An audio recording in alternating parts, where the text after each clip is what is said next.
Are you ready to turn your best ideas into a thriving online business? Introducing Shopify, your no excuses business partner. You might not realize, but our podcast, More Than Mammies, it's a business. And we started it, of course, to talk about maternity, not to become an e-commerce expert. So, yeah, we needed some help selling our merch and getting our store up and running. Woohoo! Another sale! Shopify is a commerce platform revolutionizing millions of businesses worldwide. No matter if you are a garage entrepreneur or a big business, Shopify is the only tool you need to start and grow your business without the struggle. With Shopify's single dashboard, you can manage orders, shipping, and payments from anywhere, giving you the insights you need wherever you are. Sign up for $1 per month trial period at shopify.com/sonoro, all lowercase. Go to shopify.com/sonoro to take your business to the next level today. Shopify.com/sonoro.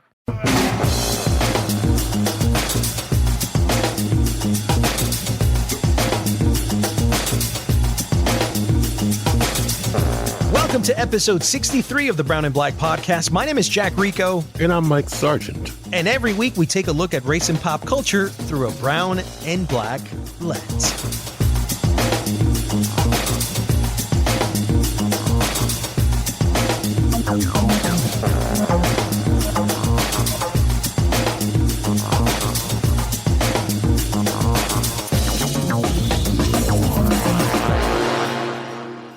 Mike, we promised everybody a Halloween episode. We loved doing our Hollywood episode in 2020 so much that we decided to continue the tradition now. And we have with us today the founder-in-chief of LatinoHorror.com, Edwin Pagan. He's known within the industry to really know his Latino horror movies, man. I think he's like the authority when it comes to understanding the industry, the movies, which are the better ones. So we had a chance to talk to him. But Mike, it is Halloween. And America is a whole horror movie all on its own. How do you feel about Halloween? Is it a holiday that you've always liked? What's your tradition for Halloween? Well, my tradition for Halloween has changed over time. I used to love Halloween.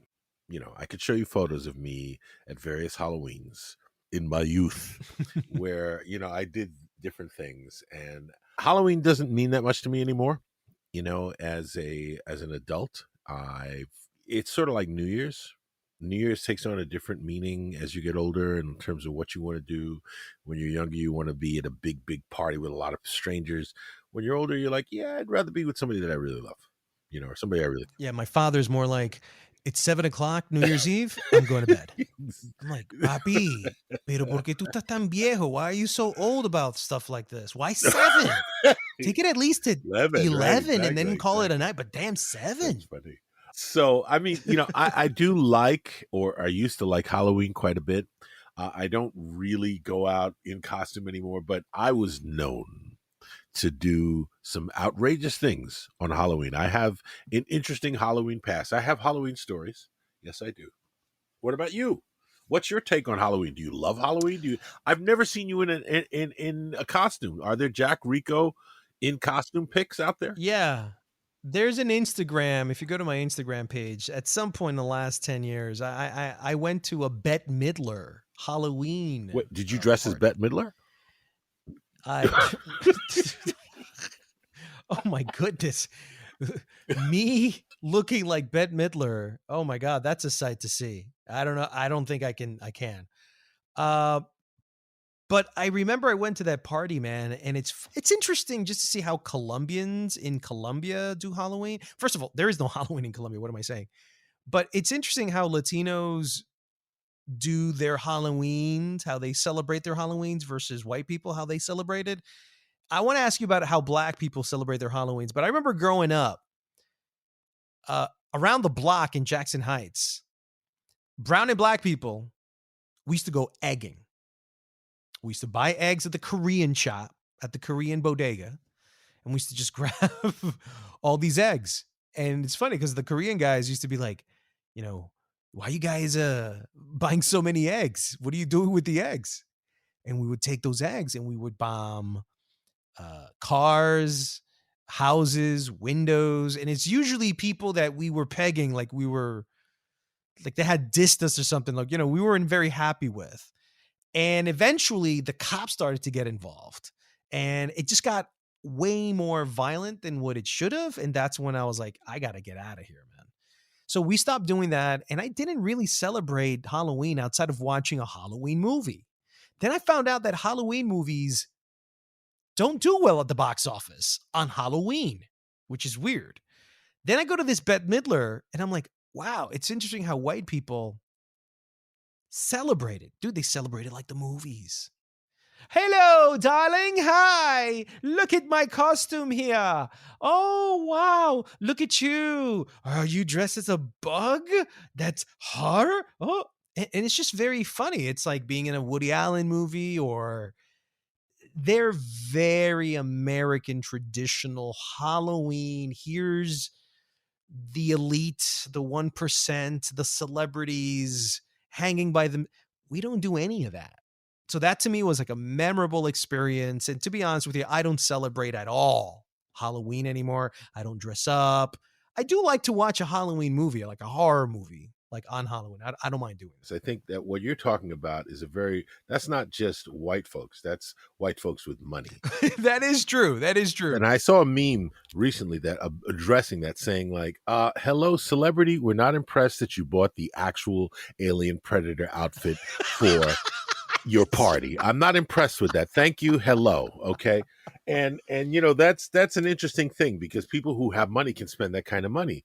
You know, I grew up, now I clearly, because I really want to know the age range at which you were throwing these eggs. 13 to 14. I see 13 to 14. You know, I did not have parents that would have let that shit go down.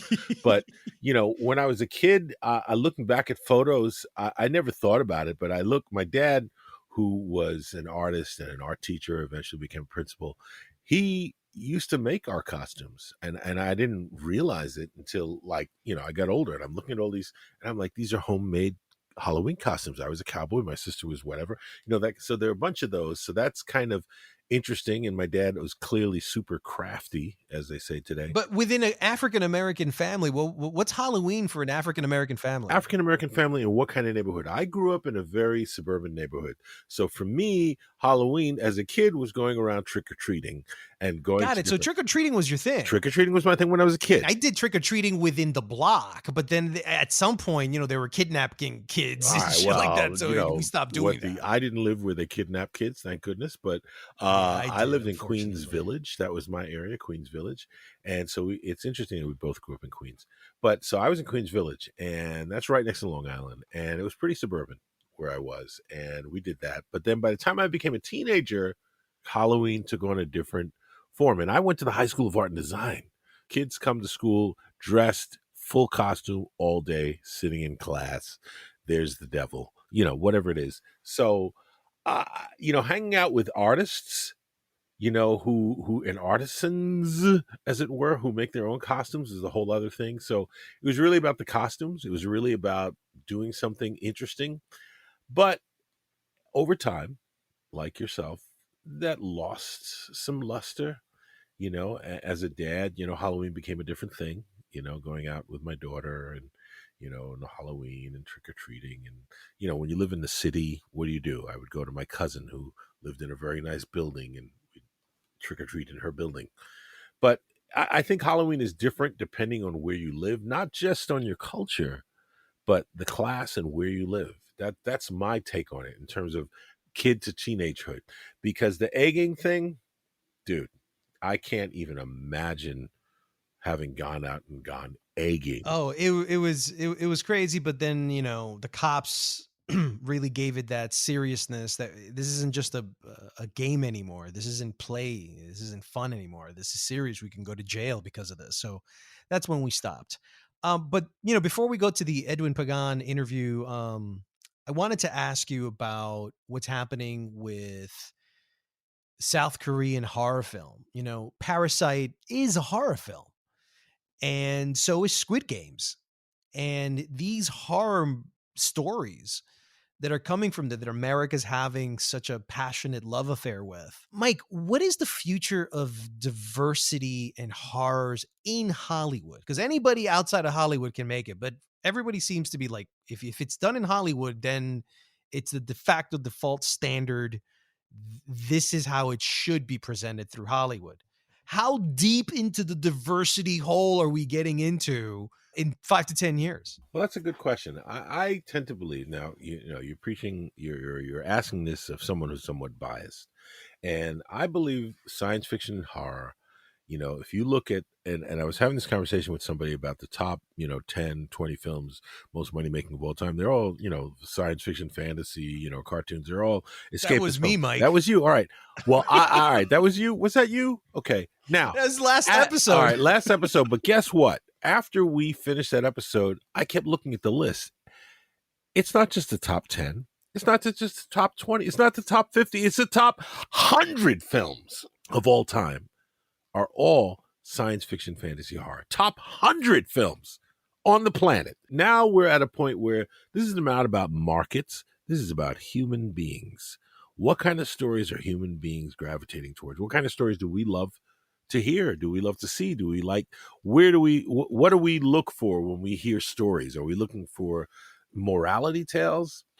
I don't know. But I do think science fiction and horror, similar to comedy for me, have that ability to talk about things that are otherwise not necessarily unspeakable, but hard to talk about, that are difficult to talk about, that we don't necessarily want to address. One of the things we talk about with Edwin is some of the themes of horror films, specifically Latino horror films, that deal with real life, real-time issues. So my belief is that we've seen enough of a certain kind of horror film, a certain kind of science fiction, even though, quote unquote, there's diversity, we've seen enough of a certain kind of story that has a certain kind of message. I think there is a lot more to be said. And I think allowing us, and I think just like Brown and Blacks have in every other aspect of human endeavor, sports, science, architecture, poetry, you name it, we will excel and we will dominate. So that's my prediction, is that we will rule. We will excel. And with that said, here's an interview with Edwin Pagan.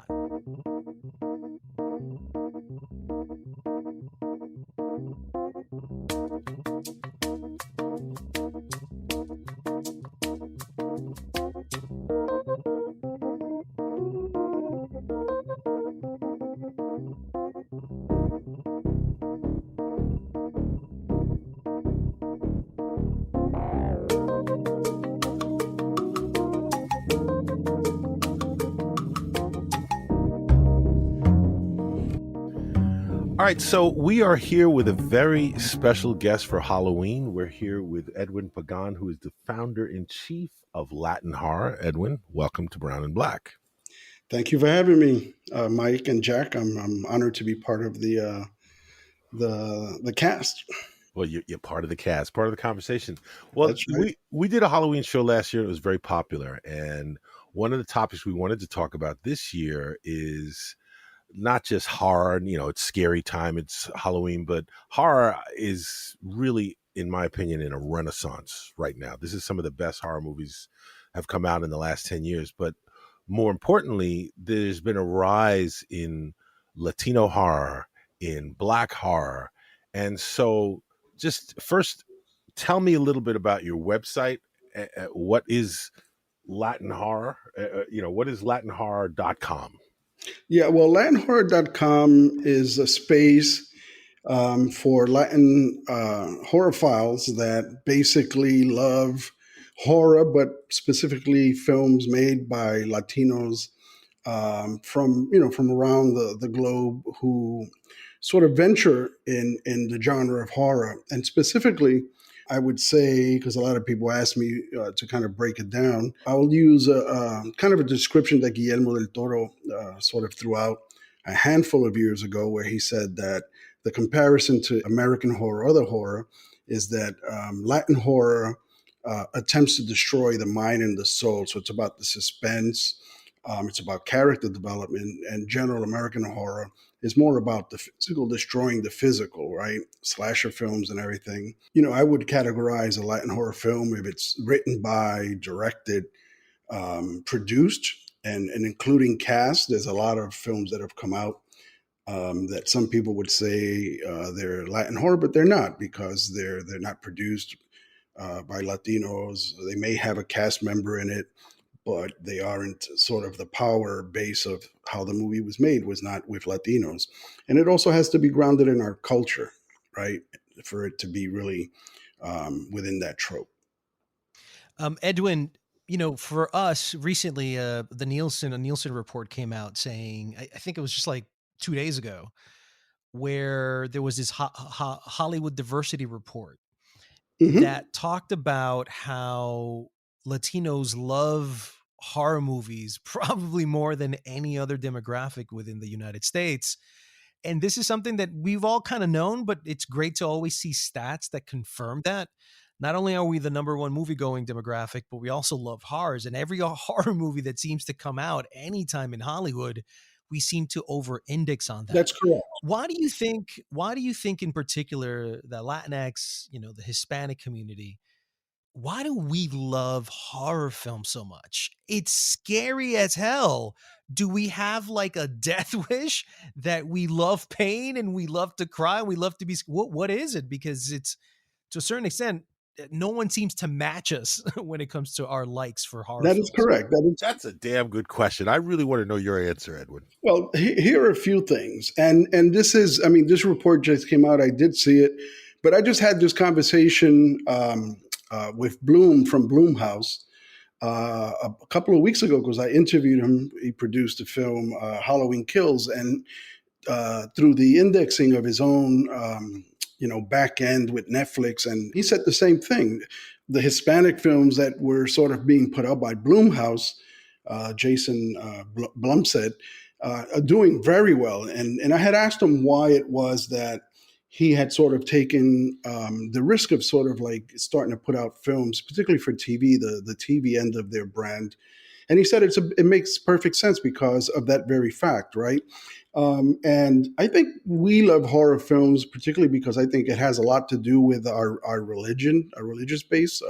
A majority of Latinos, Hispanics are Catholic. And I think, going against the grain of that and sort of going against that upbringing sort of helps do that. It's no different than when you're told you have to be good and you're always doing the reverse. But I know that I've been into horror films since I was about 10 years old. My mother had sent me one time on a date with my sister, who's about 18 years older than me. And she basically said, if you guys want to go to the movies, you got to take Edwin. And that he ultimately became the father of 3 of her kids. But back then they were dating and they just wanted to go out. So they took me along. And the first film that I saw was Tales of the Crypt.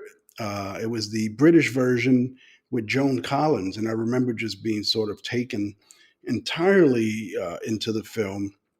And a couple of years after that, they took me again to a drive-in movie, and the film that they were playing was The Exorcist.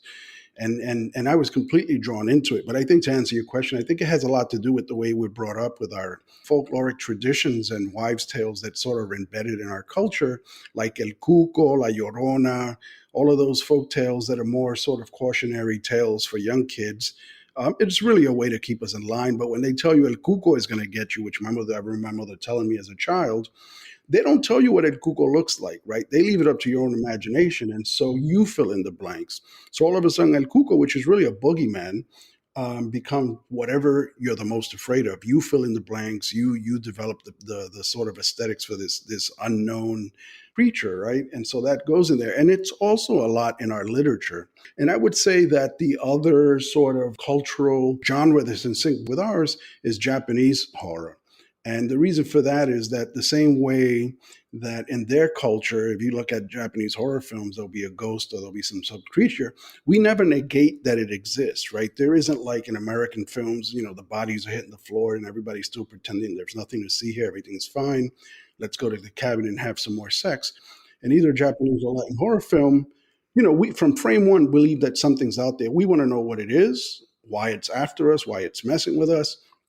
We want to mitigate the issue, or we want to know what's going on, right? But we're not sort of like negating that it happens. And that has a lot to do with our cultural upbringing. So we're sort of, born with the notion that there's other spiritual beings, the saints that we sort of worship on that level.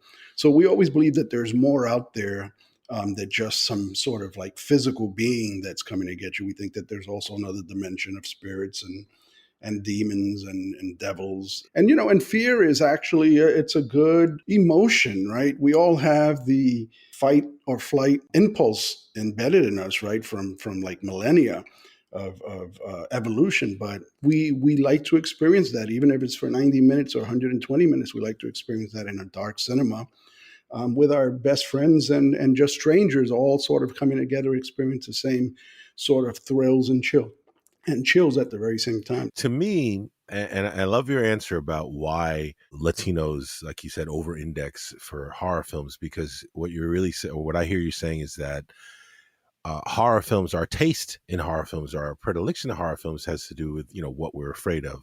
And I break horror films into two categories, really. There's the supernatural horror, something, supernatural evil is coming to get you or do something bad. And then there's the evil human horror. And what's interesting is that what we've seen a lot of and what's predominant in American culture is the evil human horror. And I think you could read a lot into that versus all these other cultures that don't have, let's just say, the kind of history the Europeans have in terms of the horror they've inflicted. That what they're afraid of is what lies within them versus other cultures are afraid of what they don't know, So I think that that's interesting. But here's my question now. Jack and I talk a lot here on the show about how dominant Latinos are in so many ways in our culture, yet invisible, it's just ironic, like everything you deal with the government asks you if you want to talk in Spanish or English, yet, all these other things. So my question to you is just in terms of the power of horror movies and why people go and whatnot. Right now, we're seeing this, like I said, this age where horror movies really can be not just supernatural or evil human, but have social commentary. Where do you think both Latin horror and Black horror will fit into being able to tell now that we're seeing these films become more mainstream, we're seeing more of them. What do you think could happen or will happen when we're now telling stories? Well, there's a few things, and I just want to back that up a minute, because I think one of the things that is true about the horror genre, unlike the other genres or subgenres, is that horror has captures or traditionally captured the zeitgeist of the time more than any other genre, more than the Western, more than sort of romantic comedies. If you go back and you look at the after World War II and we got into the Cold War, all of a sudden all these science fiction and horror movies came out about flying saucers. When we were afraid about the atomic bomb, all of a sudden we had these giant, sort of spiders coming to get us with them. And one time, George Romero was asked, what was Night of the Living Dead about? And he simply said, it was about the man, as in government, as in control. And so the zombies coming to get the average person in their home was about the intrusion of government overstepping at all costs within your life, right? This creature, this other that was coming to sort of wreak havoc on your life. If you go forward now to your question with, folks doing films now, both that are sort of making inroads like Guillermo del Toro and others, you'll see that it is a good time to sort of capture what is part of everyday society, right?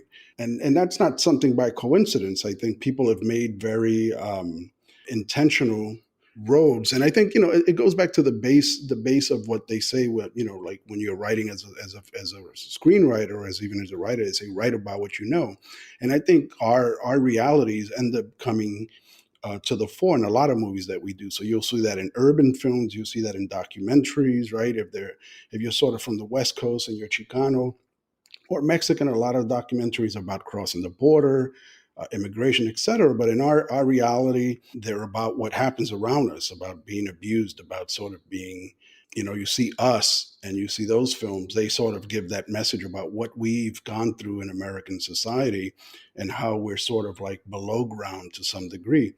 And I think that's going to continue to come out for. We don't have anybody on that level yet that's come to the fore to do that sort of, that level of film. But in African American culture, for sure, there is an explosion at the moment where there is a lot of, even if it started because of commercial reasons, I think it's going to give a lot of artists the ability through the genre to sort of like bring stories to the fore that reflect our reality and our the things that sort of disturb us. This coming Friday, I'm actually doing a panel in the Bronx where we're sort of focusing on horror films that have covered gentrification as a subject. So we're showing The Wolfen. Bobby Sanabria, who's a very well-known jazz musician, has actually took out the track and is going to sort of play the music over it, based on with his band, like in the 1920s silent films, and we'll be comparing it to other films, like Get Out, like Us, The Wolfen itself. There's an old film called Escape from the. Wow, Wolfen! Hold on, you're bringing me back. Wolfen with Wolfen. That's Rob Bottin.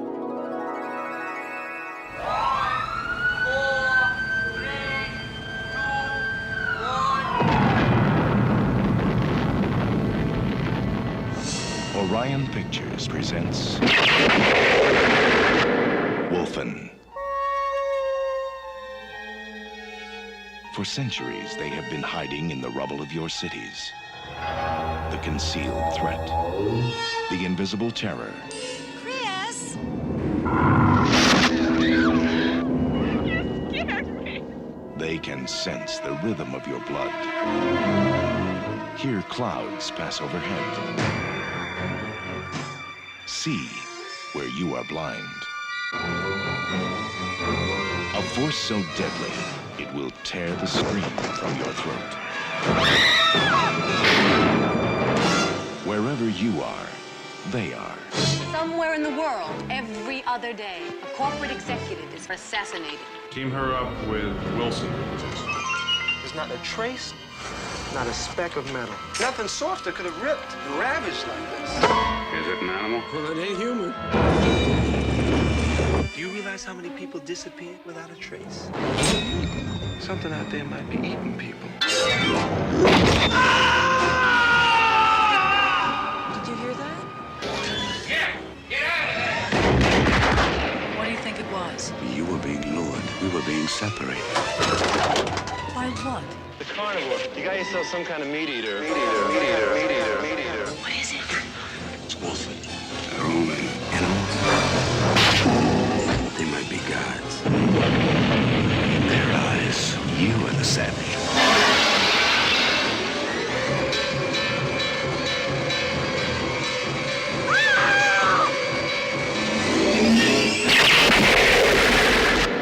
Wolfen. That's just me geeking out. Rob Bottin is like the special effects guy. He was a protege of Rick Baker. He did The Thing. Okay, no, that's cool because that's how we are about these things. But those films, all of those films were about sort of like things uprooting what was naturally there, whether it was a Native American or it was present day someone living. There's a film that Netflix picked up last year, which was Vampires versus the Bronx. What's poppin', y'all? It's your girl Gloria coming at you live. If you see a kid that's riding a bike 2 sizes too big for him, that's just little man trying to save the neighborhood. And speaking of saving the neighborhood, what's up with all these missing person flyers? Yo, check out the courthouse. They're turning it into apartments? Y'all know how this starts. Them white people with canvas bags, that's always the first sign. Hey, what you doing down here, bro? It's too late to fight back now. We are going to wipe you out like the vermin you are. We got vampires in the Bronx. Nobody gonna care that Slim disappeared. Why? Because he's a gangbanger? Nah, homie. Because he's from the Bronx, like us. There's a lot of things happening in this neighborhood right now. Keep your eyes open. All right. Yo, that was mad vague, dog. What do you do for work? Real estate. Are you seriously out at night when you know there's a couple of vampires running around? We're gonna need some garlic and some wooden stakes, like right the hell now. Going to the nest and take out every last one of them.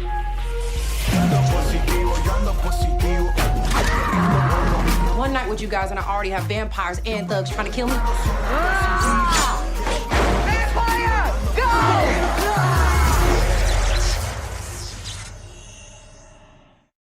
And in that, the development that was coming into the South Bronx was, of course, they were buying up the property, but then these young kids that are sort of like, like something from Scooby-Doo, end up sort of finding out that these developers that are picking up the properties are vampires. So not only are they taking the land, but they're taking it so they can sort of like terraform the South Bronx for their own sort of breeding ground, and disguise as developers. So that was interesting the way that director sort of used that for that. That movie from the 70s, and actually in Escape from the Bronx, you see the real Bronx as it was back then because it was shot during that period. And in that movie, a sort of mega corporation has been hired to come into the Bronx and remove all the residents and ship us to New Mexico so that they can take the land and make it like this new nirvana for the rich and wealthy. And they're actually like even machine gunning people, throwing them out windows and flame throwing them to death. So we'll be going over that. And it's just interesting, so the zeitgeist of our culture has always been sort of captured into horror, more than any other. So it's going to be interesting to see what continues to happen. And I'm actually really, really excited about what's happened, after Get Out and everything, where there is a big magnifying glass on African American and Black culture sort of doing horror. Not that it's a new thing, but it wasn't sort of like being elevated as it is now. The only thing, and I've had this conversation with Warrington Hullen, who's a friend of mine, where we said, we got to be careful that it doesn't become another cycle of Black exploitation, right?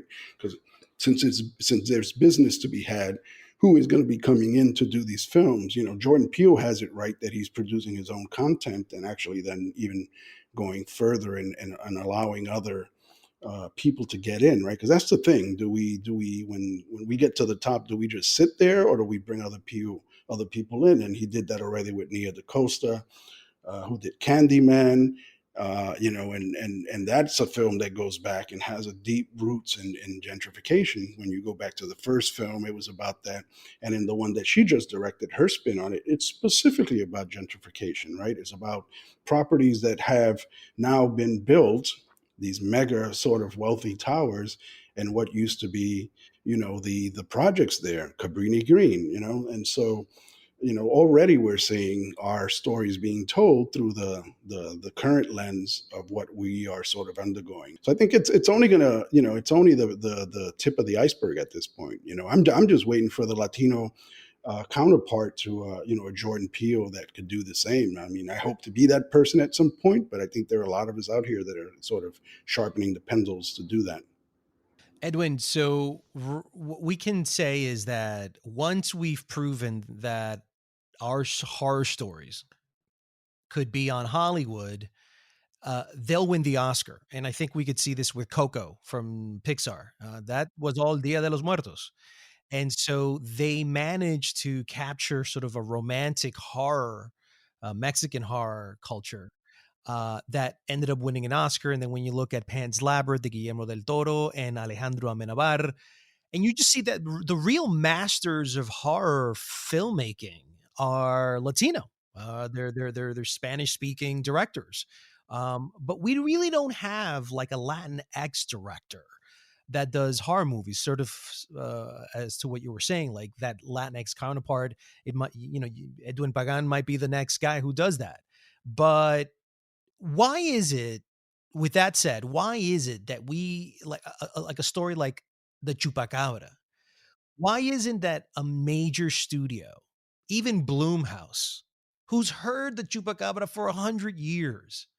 Why is it that we have never been able to sell that pitch, to have that Chupacabra horror concept for a major Hollywood movie studio company like a Warner Brothers to do a proper Chupacabra story? What is it that we've never been able to do it?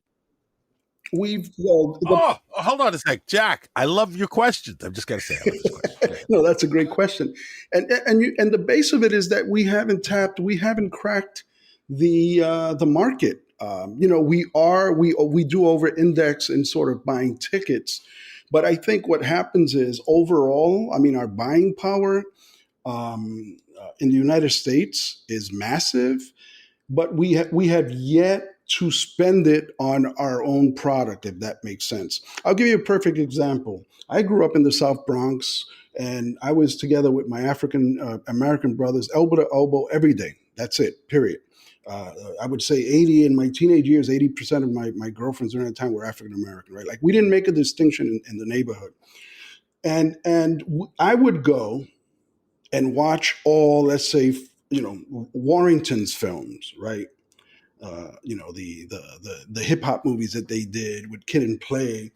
I would see that, but if a movie came out that was sort of on the end that was made by Latinos, I was a little bit embarrassed that I would want to go see that, right? This is like the 80s. And I think that what hasn't happened is that we haven't gravitated towards something that we feel is cool about us in cinema to then all of a sudden like jump on it. I think, like, for instance, when you talk about the animated film, Coco and others, like, they have, because it sort of crossed over and a general population has endorsed it. I thought when Robert Rodriguez started getting into the pulp film and sort of did his network, the Ray Network, that I think they were going to really like cross that over. But then he got into just pulp stuff and really just like repurposing older stuff into this kind of like, he should be the guy. If there's any one guy that you could say, hey, listen, if you just tweak your pulp, exactly, just make it a little bit more horror, it's already there. It's there. You could blow it up. It's there. And, I wrote an article, I think back in 92, and it was about specifically how at that time there was this whole thing about the Latino explosion, right? Ricky was doing it, Jennifer Lopez, Mark Anthony. There was all this thing about how all of a sudden Latinos were going to just break through into the mainstream. And I remember having a conversation to Moctezuma Esparza, who did the film Selena, right? He produced it. He also produced Introducing Dorothy Dandridge. I was on the board of the National Association of Latino Independent Producers, NALIP. And I remember he read the thing and I interviewed him for that. And he says, what he was concerned about is that he says, wherever there's an explosion, a deafening silence follows. And he was afraid that we would just a momentary firecracker, and then that the audiences would just sort of all of a sudden not really be there, right? Because there was more hype about how the American mainstream all of a sudden thought it was cool to sort of talk about Latino, our music, our dancing, but it wasn't really, it hadn't gained traction on that end. And I think that's still to happen on our end. I certainly see it happening on the African-American side with a lot of different things. And I think it's like, it's reaching critical mass now where even like, like every other film that I'm seeing that's coming out of horror has, African-American characters as central roles and, behind the camera, in front of the camera. But we haven't cracked it yet, I would say. Edwin, but the actual Chupacabra, I'm sure somebody's pitched it to one of these major studios. I'm sure Blumhouse has heard. I'm sure the guy got a deck somewhere. And the deck said, here's a Chupacabra horror concept. Is the story of the Chupacabra adaptable to film? I believe it is. It's just another version of a boogeyman. But I can imagine that it's on a deck somewhere in many of these sort of producers. But again, they're not going to take the chance until they see the return on the investment to sort of pull out of that hat. Or the same as they used to have Rolodexes. Remember those? They also have these files with all that stuff, right? I was reading scripts and sorting scripts for Frida Torres Blanco, like, just before Pan's Labyrinth hit. She was the producer of that. And at that time, she was producing for the Three Amigos, all three of them down here in the city of Manhattan. And she had me looking for these things, and they were the ones that were stacked 1 tier, 2 tier, 3 tiers. And that stuff doesn't go away. It just gets categorized for when the temperature is right for that stack. You know what I mean? And so once we crack that, all of those scripts will start bubbling to the top. We just haven't seen the return on the investment yet. But I'm happy to see that Blumhouse is actually doing sort of lower budget stuff that's going straight to TV and streaming. Yeah, Madres I thought was really good. Madres, Bingo That was Night, really good. Bingo Bingo Hell I wasn't crazy about. I thought Adriana Barraza was fantastic. I thought the movie overall was terrible. But Madres, on the other hand.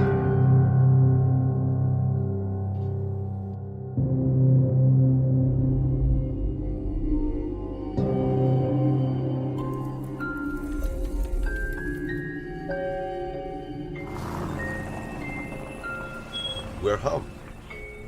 I know it doesn't look like much, but I think this is going to be a great new start for us. The perfect place to start our family. What was that?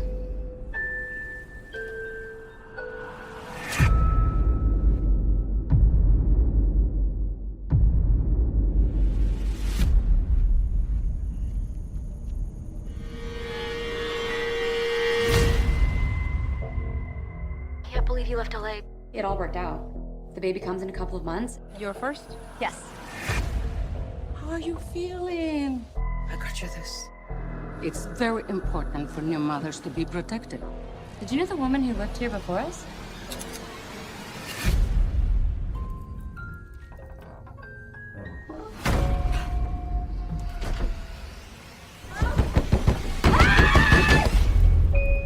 I feel like I'm seeing things. Dizziness, hallucinations, rashes. How long have you had this? What? The locals think it's a curse. Maldición! Women are not having babies here. Why are you doing this?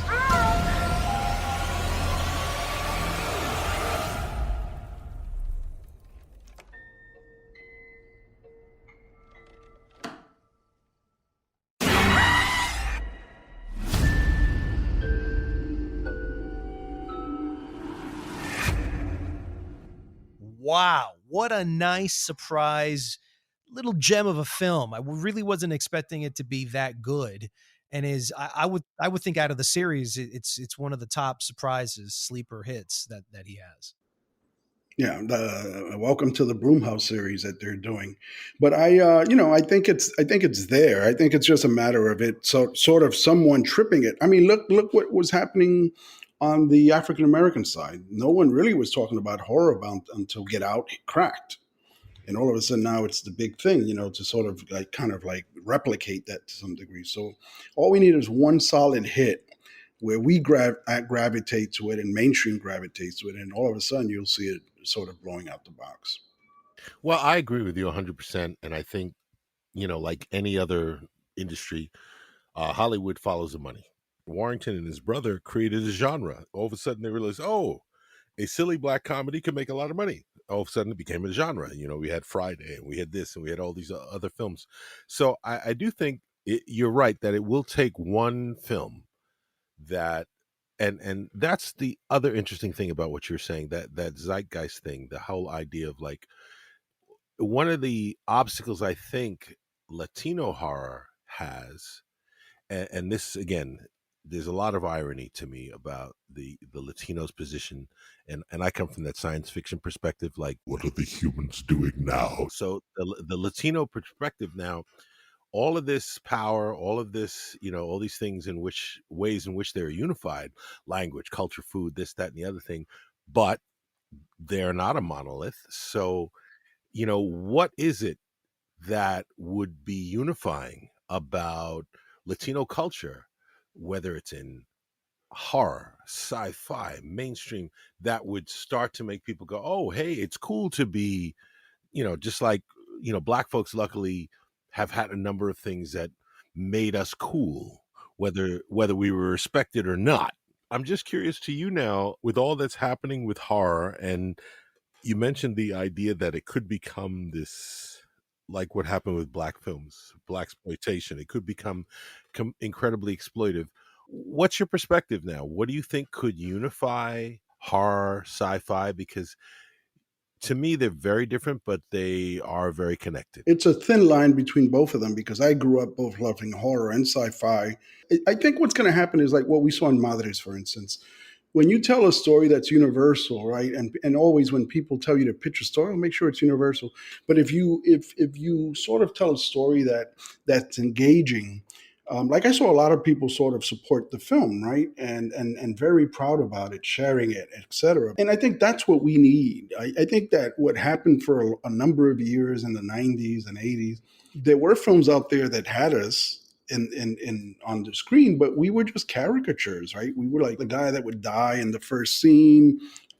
We were the neighbor. We were the sort of overhyped rear passenger guy, shotgun, riding shotgun. And we had all the cute lines, all the funny lines, but we were dormant. And I think what you're seeing now is that you're seeing stories about us with us being told in a real way. So I think that's all that has to happen, that we sort of, the stigma of what it used to be has to sort of first sort of seep out. And I think that's starting to happen, right? I think the more you're seeing, and I think it's happening in general. I mean, it's the difference between slasher films and what's happening now, where we're moving a little bit away from that. I think we like the salt of it every once in a while, but we're not in the period like in the 90s and the early 2000s where it was all slasher. We just wanted that escapism and that sort of instant adrenaline rush. I think now people are coming back, and you see it on TV, you see it on our programs, you see it on the episodic TV, where people are coming back to like very sort of cerebral and engaging and character-driven content. And Latin horror is all about that, right? Because our stories are about sort of being told more of a slow boil. Yeah, there's going to be killings and there may be blood in it, but it's really about character development and what people are, that's what makes it the most horrific, is you sort of get to know these people and then they're in these sort of very like horrific situations.